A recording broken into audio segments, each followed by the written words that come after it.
Hi, I'm Wanda from Alanda Craft, and today I'm going to show you how to make this velvet gypsy bag. So it's made from scraps from clothing that we purchased at the op shop, and so it makes it economical, very cheap to make. And you can see we've lined it with a Japanese print, so it looks beautiful. And we've threaded cord through. So really practical, really easy, drapes nicely. So let's go and make one.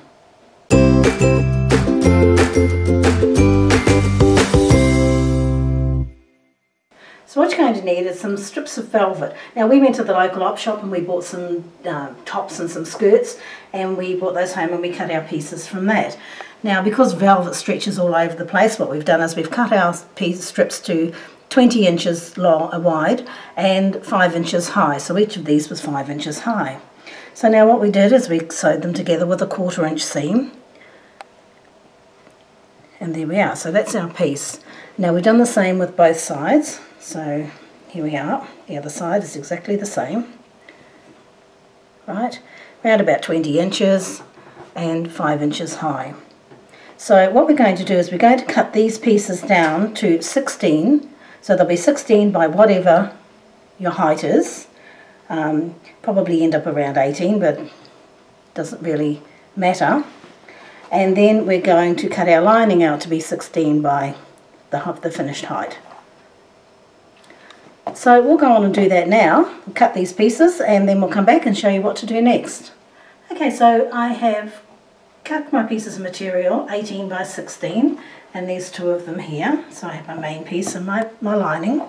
Now with the other main piece and the lining piece, I've started to sew them together. And what I've done is I've put right sides together, and then I've started sewing here. Now just on the seam line between the first two strips, sewn up to the corner, turned, come along, turn and down. And I've taken that just to, as I say, that first strip, so that first seam line. Now we've had a lot of cursing and carrying on this morning because anyone who's worked with velvet knows how terrible it is, and if you're a beginner you're going to become very frustrated with it. But we have a tip that makes this so much easier. Forget pins. We're going to show you the best way to treat velvet. So I'm going to show you how to put the two pieces together without having to use pins. So basically what we're going to be using is a basting spray of some sort. There's all different versions of this, but this is the one we have. So I've got my outside piece and the lining piece, so they're faced together. And what we're going to do is, as Wanda said, we're going to be sewing along here and down here. So we want to start from this side.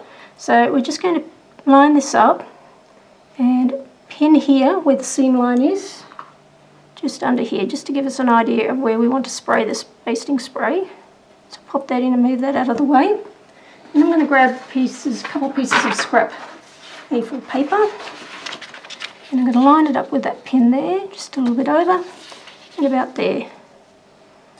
Now I'm using the A4 just so I don't get the spray all over the place, because it's very sticky and it can make quite a mess. So this spray, I tend to find I'll need quite a bit sprayed on here, almost soaking it to get it to stick. But if you've got a better spray, you might find that it'll stick a lot easier with just a light coating. Okay, so take those away. Take that pin out. And what I want to do now is just line those up, like that. And once they're lined up, and make sure they're stuck down properly, I'm just going to sew up along there. So I'm going to do this in stages. So I'm just going to sew up there, do a back, probably even do a back stitch if you like, and then leave it at that. So once I've sewn that, then I'd come back and do this again all the way along here. So I'd grab my sheet of A4, pop it in there like that, and then spray along there. And same again, I'd move it down to the end, spray along there, and I'd sew that piece like that, and then to finish up I'll do the bit down the end here. So I do it in stages only because it's a lot easier when you're working with velvet.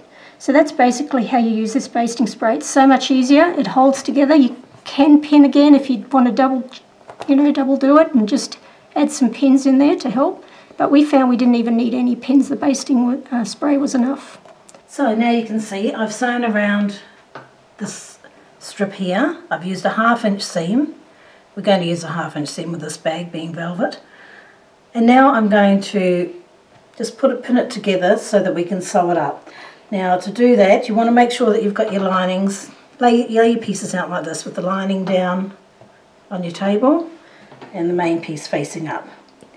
I'm going to take this piece, the main piece, and I'm just going to fold it back because I don't want to sew around the flap. I'm going to do the same with this piece, only now I'm going to lift it up and place it on top so that the right sides of the lining are together. Alright. Now I'm only going to sew up as far as the flap. Now I've got this flaps here on the top and the other flap is underneath. Okay, so we want to keep those out of the way because we don't want to sew those.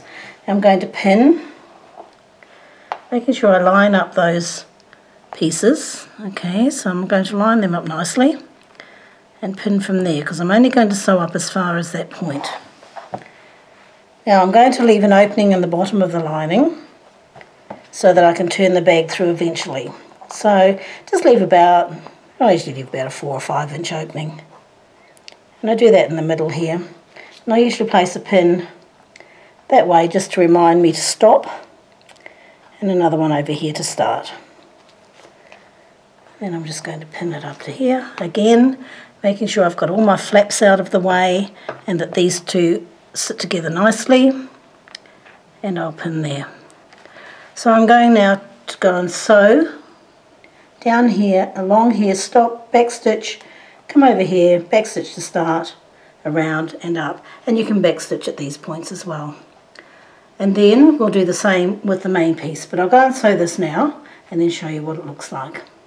Okay, so I've sewn the lining, and remember I started at the point here at that seam where we've already sewn, come down along the bottom, left an opening, and that's to turn the bag through. So now I'm going to sew up the main part of the bag. So turn the flap over, and again I'm going to be sewing from the seam line down around, and I'm not going to leave an opening in this side because we only need one opening to turn the bag through. But I'm going to go and use the basting spray now so that it holds the bag nicely together. So I'll go and do that and sew it all together again right around, and then we'll come back and show you the next step. Okay, so now then I've sewn up the main part, the front part of the bag. We sprayed each section, sewed it, sprayed along the bottom, sewed it, and up the side just to make it easier to work with.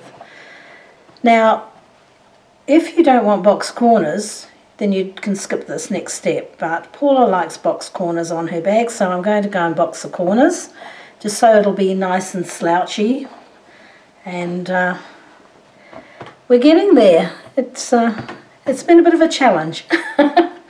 So now I'm going to box the corners, and you have to do this on each one. I'm going to do it on the lining to show you, but you need to do it on the main pieces as well.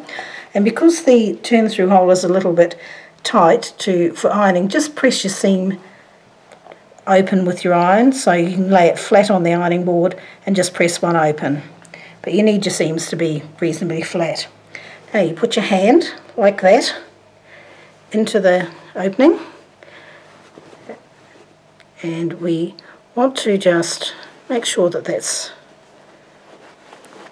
nice and flat. Okay. And to make sure that these line up, you just pop a pin and make sure it goes through both seams. If it doesn't, then your seams won't be equal, and it can be tricky. But there we go, that looks alright. Okay, now what I'm going to do from here, take that back out because I don't need it. You see where your V is, or where the bottom of the V is, I usually line that up with the cross line on my board, on my sewing board here. I take my ruler, I'm going to come down. Now I'm only making a small box corner on this one, about 1.5 inches, so find the 1.5 inch mark. Okay, making sure that that's lined up. There's my 1.5 inches, and I just draw a line across there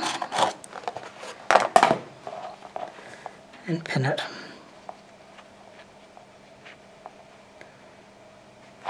Now what you'll do, of course, is you'll make sure that your seams all match, and if they don't, you'll adjust accordingly, but you can see that that's going to be pretty well perfect. Now I'm going to do that on all of the 4 corners, as I said. Again, take your hand, pop it in, flatten it down. Let's get a pin, pop it through. Make sure it comes through the seam line on the other side. Just adjust your material accordingly. Some people can do this straight off. I always have a little bit of a workaround. Okay, lay it down on your board. Again, the V is there. Measure down the 1.5 inches.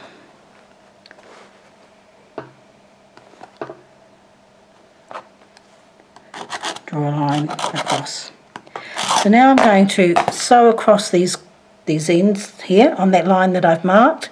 Then I'll trim it and turn it through, and that'll give us a nice box corner.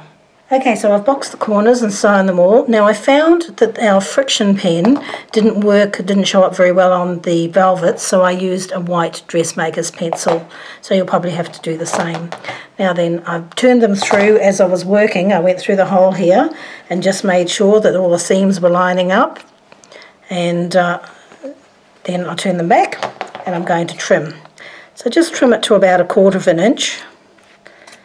And you do that on all 4 corners.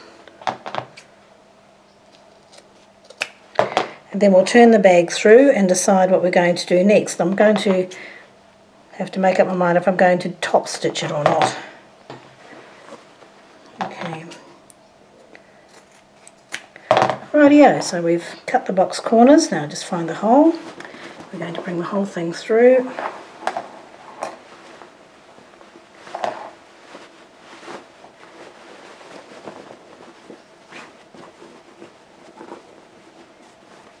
Nice box corners.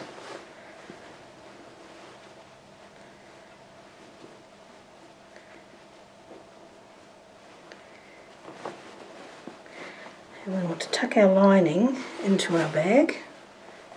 We'll sew up that hole later.